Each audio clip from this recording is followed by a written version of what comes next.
I'm as tired of talking about them as you are of seeing them.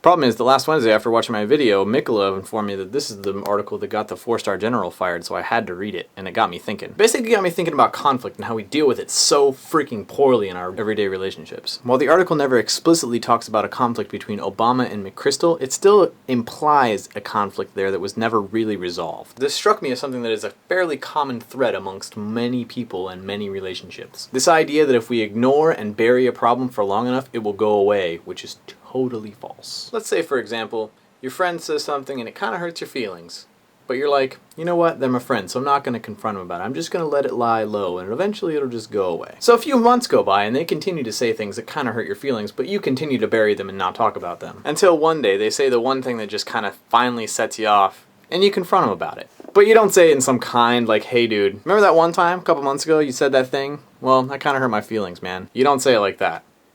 You blow up at them. You're like, God damn, this fucking son of a fucking... And then your friendship implodes. This kind of situation happens way more often than I think I would like to admit for myself. The point that I'm trying to get at here is that conflict is a good and healthy thing in relationships. And I know conflict sucks. I hate having to confront people with things. And I hate having to have those conversations where your heart's beating too fast and you're like, am I gonna lose my friendship? I'm freaking out, oh my God. But you know what? In the end, the people that I've done that with are much better friends. I feel like the people that I most often stop being friends with are the kind of people who avoid conflict at all costs, no matter what. Because really, conflict is not a terrible thing. Now, of course, that's not to say, like, hey, go out and pick a fight with your best friend because you get along so well and everybody should be fighting all the time. But if there's something that's bothering you and you're not talking about it, that's a problem. I just find that most of my problems, especially with me personally and other people, if they tell me about something that bothers them, I am more than willing to change and fix that thing.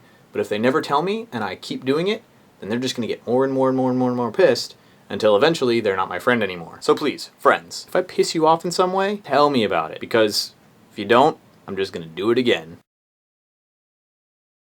By the way, I record these videos pretty far ahead in schedule. Like right now, it's Friday of the week before this is going to be posted, and so I haven't had a chance to formally thank the new subscribers that have come to my channel via, I think, Wheezy Waiter, when he commented and liked on my video about smell. He brought a bunch of new people, so thank you guys for coming, and thank you guys for hanging out and commenting and rating and doing all the great things that YouTube is all about. I really do appreciate it, and I love you guys, so thanks.